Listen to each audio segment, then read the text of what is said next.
kedagingan itu ukurannya apa?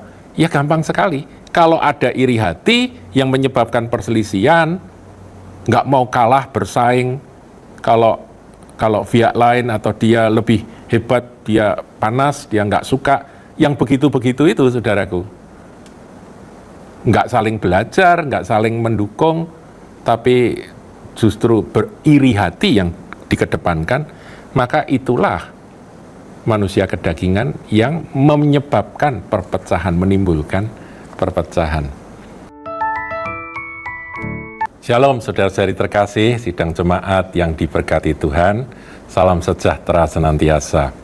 Saudaraku, Rasul Paulus di dalam suratnya yang pertama kepada jemaat Korintus, dia membuka dengan salam, kemudian ucapan syukur, tapi langsung dia berbicara tentang teguran, mengapa ada perpecahan di dalam jemaat di Korintus.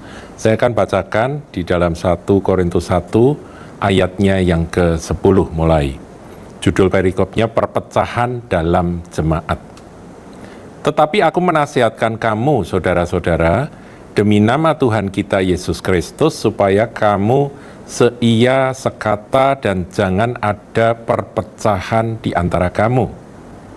Tetapi sebaliknya, supaya kamu erat, bersatu, dan sehati sepikir. Sebab, saudara-saudaraku, aku telah diberitahukan oleh orang-orang dari keluarga Chloe tentang kamu, bahwa ada perselisihan di antara kamu. Jadi, Rasul Paulus prihatin dengan apa yang terjadi di jemaat Korintus ini.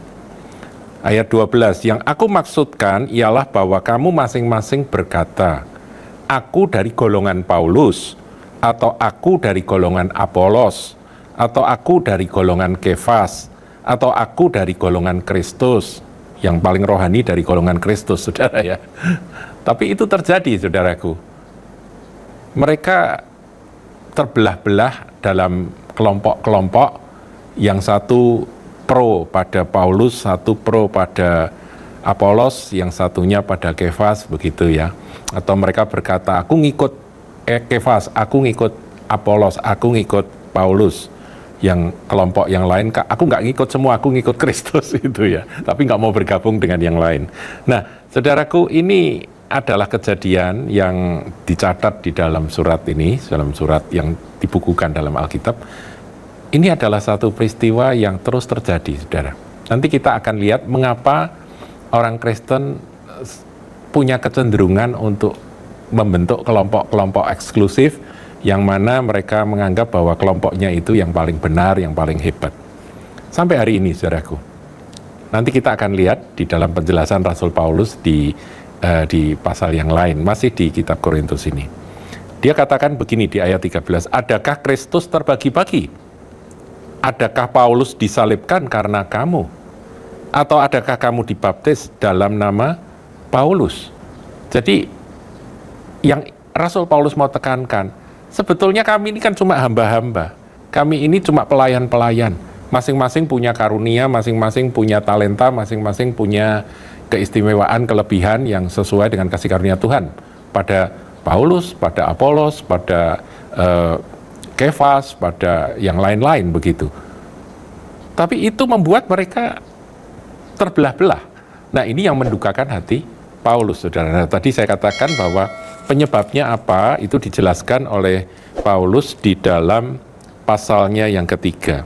Kalau saudara lihat 1 Korintus pasal 3, judul perikopnya dalam Alkitab dikatakan perselisihan. Jadi ini mengulang lagi akan teguran di ayat yang pasal yang pertama tadi. Saya bacakan, saudara. Dan aku, saudara-saudara, pada waktu itu tidak dapat berbicara dengan kamu seperti dengan manusia rohani. Agak susah untuk menasehati orang yang belum rohani, saudara ya. Tetapi hanya dengan manusia duniawi. Kata duniawi ini dalam terjemahan bahasa Inggrisnya, versi King James dipakai karnal. Karnal itu artinya kedagingan. Jadi kalau ini diterjemahkan dengan apa secara lebih tepat, tetapi hanya dengan manusia yang kedagingan, begitu, saudara. sarkikos dalam bahasa Yunaninya. Sarx itu kan daging. Sarkikos itu kedagingan, sifat daging. Jadi berbicara pada orang Kristen tapi mereka masih bersifat kedagingan, masih dikuasai oleh daging. Nah, ini susah. Rasul Paulus bicara bahwa aku belum bisa menyampaikan kebenaran pada kalian yang belum rohani, masih kedagingan, begitu ya. Jadi lawan daripada kedagingan ini adalah mereka yang sudah dipimpin oleh roh, dikuasai oleh roh. Cara berpikirnya, sudut pandangnya, cara berespon dan sebagainya itu sudah dikuasai oleh roh, bukan dikuasai oleh dagingnya sendiri, oleh sifat manusianya yang belum dewasa dalam Kristus. Jadi masalah utamanya adalah ketidakdewasaan. Butuh waktu, saudaraku, untuk menjadi dewasa. Tetapi selain butuh waktu juga butuh kerelaan. Sebab saya juga melihat ada orang-orang yang usia secara hitungan waktu menjadi Kristen sudah cukup lama, tetapi kenyataannya masih butuh susu, masih kedagingan, saudara, masih bayi rohani. Nah, ini repot ya. Rasul Paulus katakan, susulah yang kuberikan kepadamu bukanlah makanan keras, sebab kamu belum dapat menerimanya. Jadi pada waktu itu Rasul Paulus berkata, aku mau ngasih tahu juga percuma gitu. Nah, sekarang dia menuliskan ini untuk menasihati. Diharapkan mereka bisa menerima akan nasihat yang cukup keras ini. Dan sekarang pun kamu belum dapat menerimanya. Jadi Paulus pesimis, saudara ya, meskipun dia akhirnya menyampaikan. Karena kamu masih manusia duniawi. Duniawi itu karnal, manusia kedagingan. Sebab jika di antara kamu ada iri hati dan perselisihan, bukankah hal itu menunjukkan bahwa kamu manusia duniawi? Kata duniawi itu sekali lagi sarkikos, yaitu karnal, kedagingan. Jadi gampang, saudaraku, untuk menitik kedagingan itu ukurannya apa? Ya gampang sekali. Kalau ada iri hati yang menyebabkan perselisihan, nggak mau kalah bersaing, kalau pihak lain atau dia lebih hebat, dia panas, dia nggak suka, yang begitu-begitu itu, saudaraku, nggak saling belajar, nggak saling mendukung, tapi justru beriri hati yang dikedepankan, maka itulah manusia kedagingan yang menyebabkan perpecahan, menimbulkan perpecahan. Saudaraku, kita harus belajar ya, bahwa ini kan bicara gereja lokal. Ya, dalam gereja lokal itu kita harus belajar untuk menjadi dewasa, dan salah satu sifat dewasa itu tidak saling iri, tidak. Kalau masih ada iri, itu berarti masih kedagingan, begitu ya, saudara. Kalau ada perselisihan, ya, hal-hal yang remeh-temeh dimasalahkan, gitu ya, itu tandanya kedagingan. Nah, ayat 4 dikatakan, karena jika yang seorang berkata aku dari golongan Paulus dan yang lain berkata aku dari golongan Apolos, bukankah hal itu menunjukkan bahwa kamu manusia duniawi dan bukan rohani? Memang Paulus berbicara kepada jemaat Korintus yang adalah satu gereja lokal pada waktu di kota Korintus. Jadi zaman itu satu kota satu gereja, saudaraku.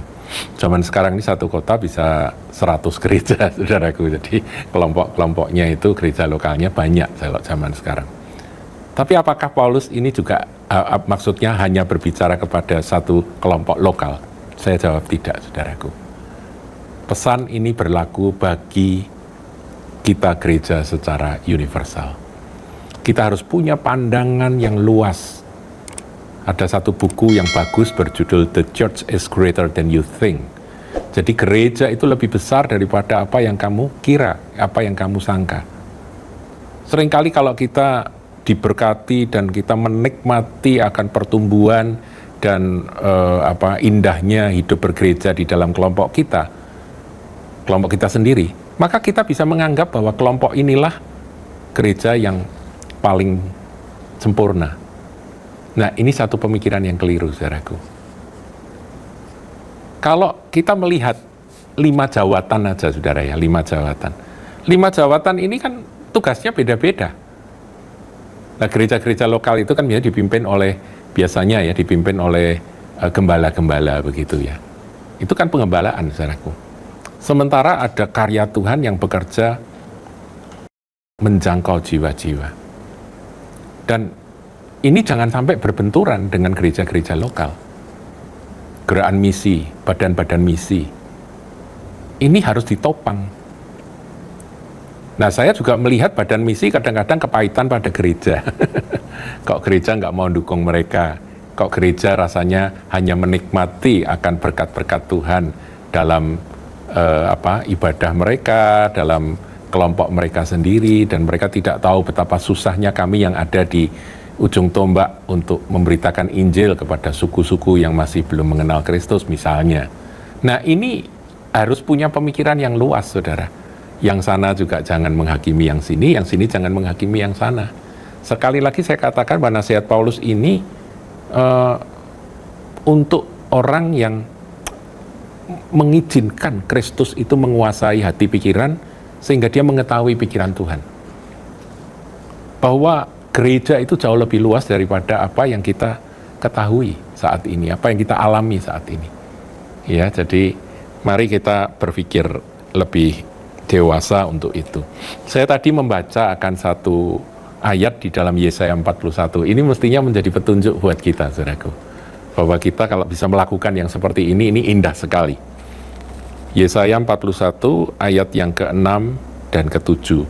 Demikian bunyi firman Tuhan. Yang seorang menolong yang lain dan berkata kepada temannya, kuatkanlah hatimu. Kemudian dilanjutkan. Ya, ini tentunya situasi yang diambil oleh Yesaya adalah situasi yang ada pada waktu itu. Tukang besi menguatkan hati tukang emas. Tukang besi sama tukang emas itu urusannya beda, saudaraku. Yang satunya ngurusi besi yang menjadi peralatan-peralatan untuk pertanian, peralatan-peralatan untuk persenjataan, peralatan, ya pokoknya dia tukang besi, saudaraku. Dia menempa besi. Tukang emas beda lagi, saudara. Tukang emas itu urusannya adalah perhiasan. Kecil-kecil, indah, begitu ya. Tujuannya juga beda. Yang satunya untuk dia buat perhiasan, dan perhiasan itu untuk dipakai. Untuk keindahan.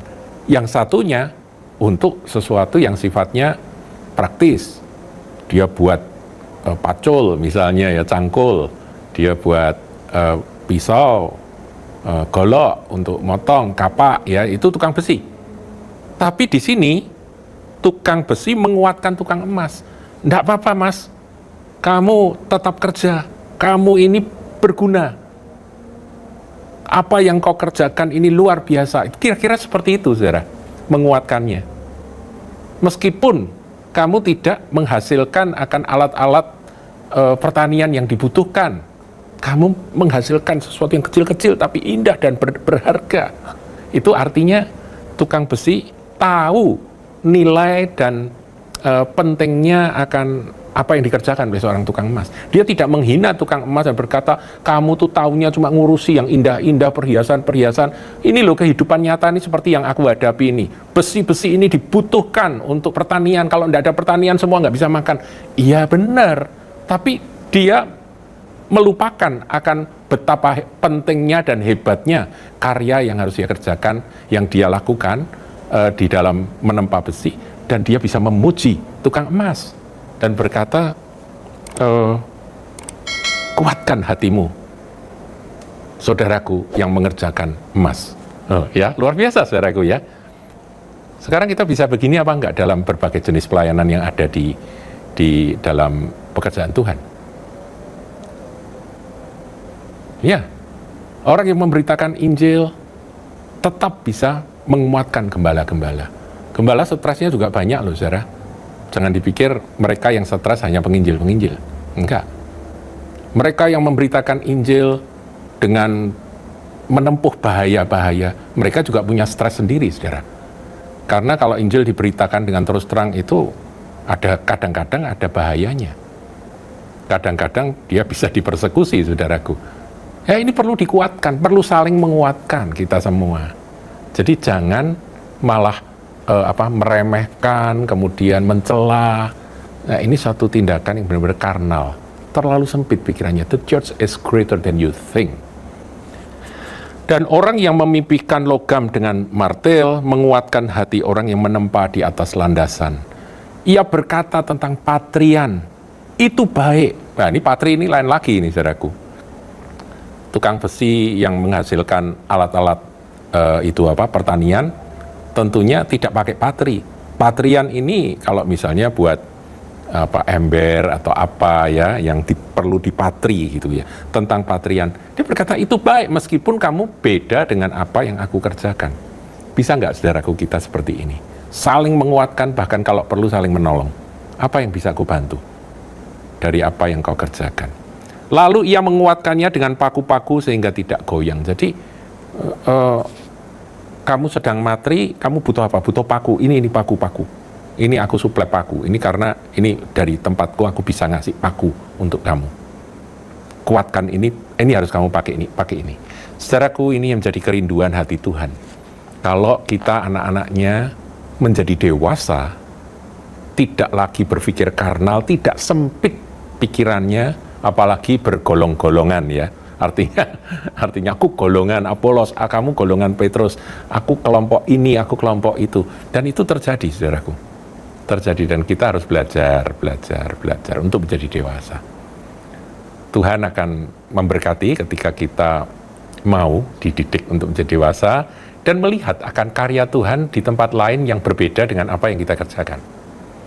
Karena gereja itu lebih besar daripada apa yang kita bayangkan. Luas, Tuhan bisa bekerja dengan caranya yang berbeda-beda. Tuhan Yesus memberkati.